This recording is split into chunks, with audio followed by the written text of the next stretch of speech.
윤석열 전 대통령 특활비 공개 소송 결과.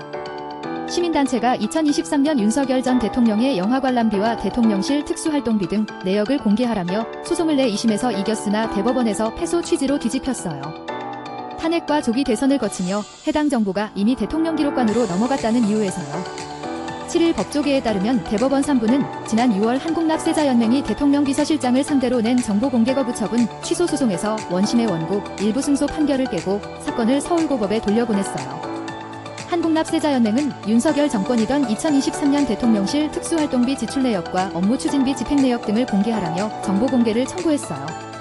윤 전 대통령이 2022년 5월 13일 서울 강남의 한 식당에서 450만 원을 지출했다고 알려진 저녁 식사 비용, 그해 6월 10일 김건희 여사와 서울 한 극장에서 영화 브로커를 관람할 때 지출한 비용 내역도 공개를 요구했어요.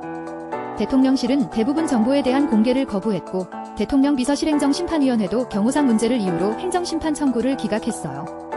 이에 납세자연맹이 낸 행정소송에서 1기심은 영화 관람비와 저녁 식사 비용, 윤석열 정부 출범 후 지출된 대통령실 특활비 내역 일부를 공개하라고 판결했어요. 업무 추진비 내역은 이미 공개됐다는 이유로 각하했어요. 2024년 4월 2심 선고 뒤 대통령실이 상고했어요. 그러나 윤 전 대통령이 12.3 비상계엄 선포 여파로 탄핵 소추돼 작년 4월 파면되고 그해 6월 이재명 대통령이 취임하면서 상황이 달라졌어요. 대법원은 문제의 정보가 대통령 기록물로 대통령 기록관에 이미 이관돼 대통령실이 보유하고 있지 않다고 볼 여지가 있다고 짚었어요.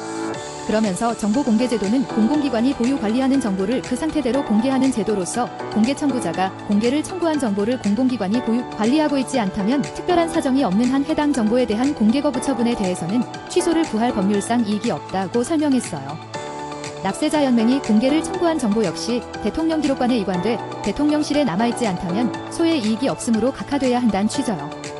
대법원은 헌심 변론 종결 후의 사정으로 원고가 피고를 상대로 정보에 대한 공개 거부 처분의 취소를 구할 법률상 이익이 소멸했는지 등에 관해 새롭게 살펴봐야 할 필요가 있다며 원고 승소 부분을 다시 판단하라며 원심법원에 돌려보냈어요.